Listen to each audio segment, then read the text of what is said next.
inheritance tax. Now, I'm married. I'm married to Christine, Chris. We have 2 children, Alison and Douglas. I have a UK will that says, on my death, I leave everything to Chris. She has a UK will that says, on her death, she leaves everything to me.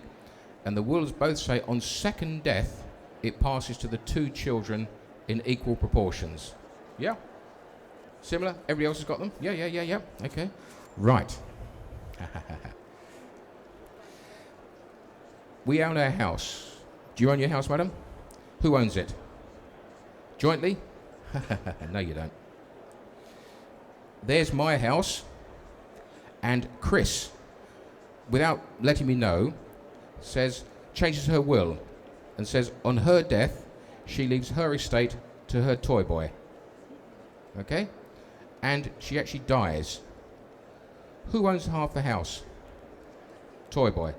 I thought you owned it, as I do, jointly.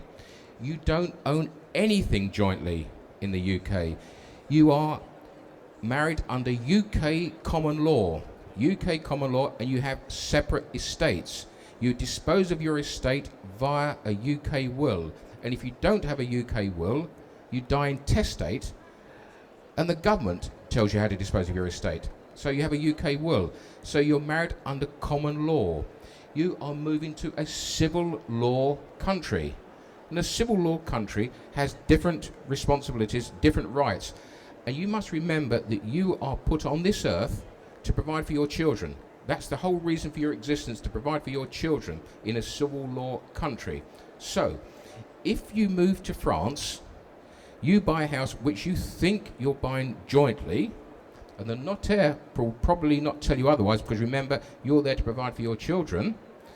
You'll probably buy en indivision, under the regime of séparation de biens, separate estates. You now have separate estates. So there's our French property. I die, there's my half. The law says each child must get a minimum of 1/3. It is not open to negotiation. Each child must get a minimum of 1/3. Now, that's only if I have a French will. If I don't have a French will, the law says they must get a half each of my estate. That's the law. End of story. No discussion. Chris will now turn around and say, well, hold on, what about me? The notaire will say, well, you've got 2 choices. 25% of your late husband's half, or you can have an usufruit, the use of the fruit, which in the UK we know as a life interest. She can now have a life interest in my half, which means the children, all they do is own it. They have no other rights. They can't force her to sell. They can't kick her out. They can't do anything. She can stay there for the rest of her days. But if she then decides to sell and come back to the UK, she only picks up half the proceeds. So she stays there for the rest of her days, which might be okay. Wait for this. She can even turn around to the kids and say, I've just decorated the lounge and it's cost me €1,000. You own half. I want €500. Yeah, all right, I know. Cat in hell's chance, isn't there? She could also turn around and say, the taxe foncière is €1,000. You own half. I want €500. Yeah, okay.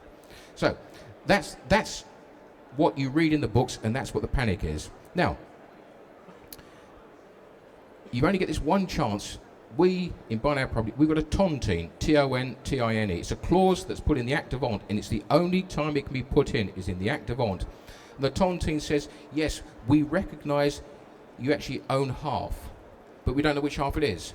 Could be that half, could be that half, could be a bit of that, could be a bit of that. We don't know. All we do know is that on first death, the deceased transfers ownership to the survivor.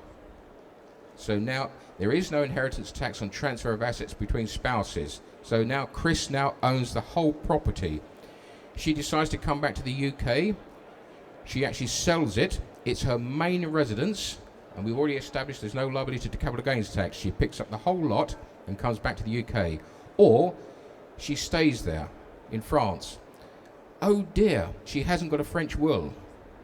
Well, in which case the law says, well, it must pass to your 2 children on her death in equal proportions. Well, hell's teeth, that's what I wanted in the first place. So I put it to you, which has got the daftest system? One where you can transfer half your assets to a toy boy, or the other where the law says, whoa, no. You can both have it between you, but on second death it must go to the children. Which is a better system? So what's the problem?